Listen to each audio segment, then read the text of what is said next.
Good morning. Welcome back to Open Hand Farm. I'm so glad you're here. I am Penny and I live on 1.5 acres.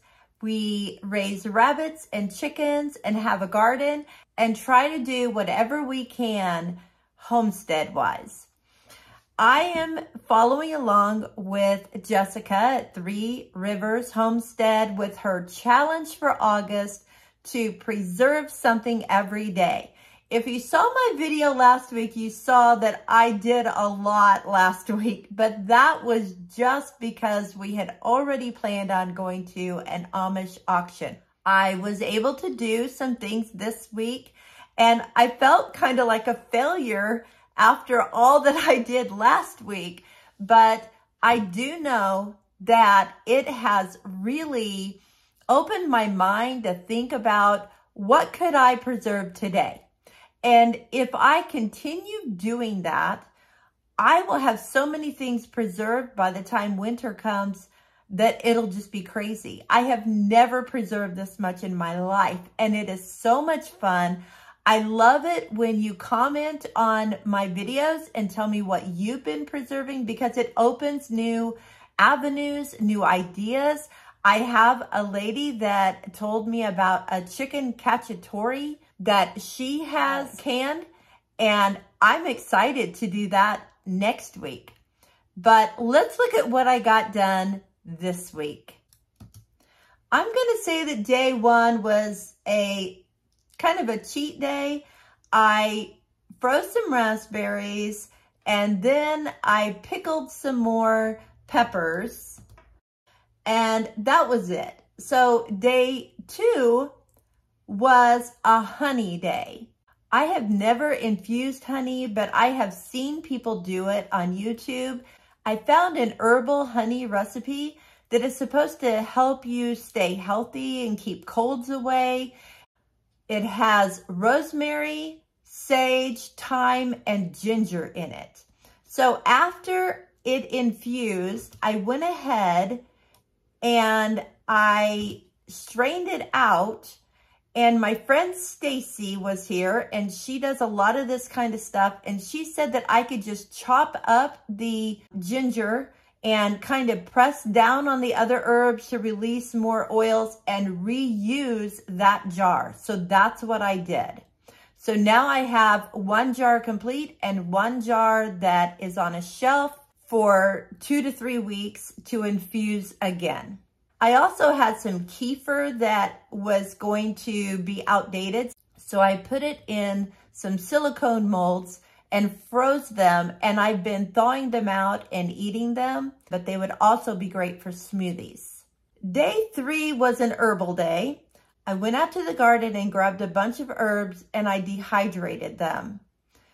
In that group, I had sage, basil, parsley, yarrow, catnip, oregano, and lavender. I laid them on trays and dehydrated them, and it doesn't look like a lot, but as we're learning, every bit counts. So I can continue to add to these, and by the time winter comes, have a nice supply of herbs. Day 4 was a tomato day. I cut up all of my beautiful pineapple and Paul Robesons, and I made a bruschetta in a jar. I'm anxious to use these. If you've made it, tell me how you used them. I saw the Stivers had done it, and it looks so good, and it's so pretty with the different varieties of tomatoes in there. I can't wait to open a jar. I also took my cherry tomatoes and started fermenting some of those with basil. It's really easy. You just need 2 to 3 tablespoons of salt per quart of water and pour it over. Make sure they're covered completely, no air getting in, and they are so yummy. Day 5 was an okra day. I had been picking and storing in a jar, so I did some pickled okra. I've never had it, but I'm anxious to try it. I also did some fermented okra, the same way I did the tomatoes. It's interesting how the okra was burgundy colored. Now it's green, but the water is burgundy colored. It's so pretty. I also had some sourdough pour off, so I made some sourdough pie crust to put in the freezer. I like to have them in there, so whenever I want to make a quiche or a pie, I have them available. Day 6 was another herbal day. I needed to refill my basil container, so I dehydrated some basil, and then when it was dry, I put it in my little bullet thing and ground it up and poured it into my original basil jar. And I have to tell you, that basil, oh my, the difference between the store-bought and the fresh was amazing. I had shown you my anise hyssop plant in the garden, and I had trimmed some of it back. So these little flowers here that you see contain seeds. I took the dried flower pods and pulled them off of the stem, kind of broke the little husks off of it, and then I kind of rubbed them around with my fingers and shook through the colander, and the seeds fell out. I did eventually go to a smaller colander to get the extra husks out that went in there, but I saved all of the husks to feed our chickens because they're really good for them. Day 7 was a raspberry day. I did take a few that were in the freezer out, but I also picked quite a few. So I made a double batch of raspberry jam. I ended up with 13 half-pint jars, and it tastes so yummy. I used honey instead of sugar.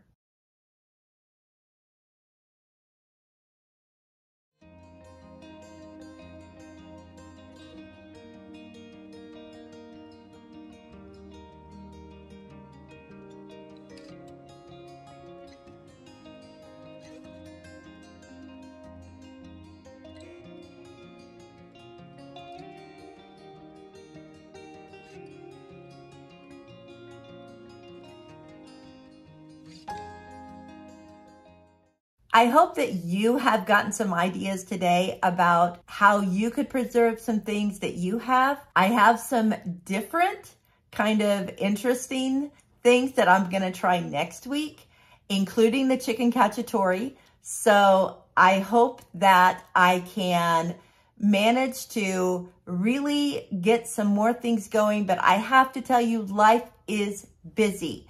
And I know, like Jessica on Three Rivers Homestead has all those kids. She homeschools, she gardens, she preserves, she does it all. I don't have that life, but I have a million other different types of things that I do.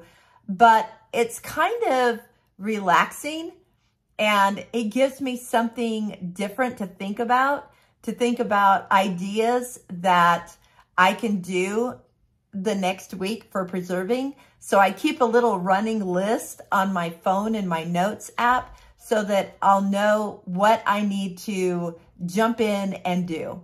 So I can't wait until next week. Thank you so much for watching.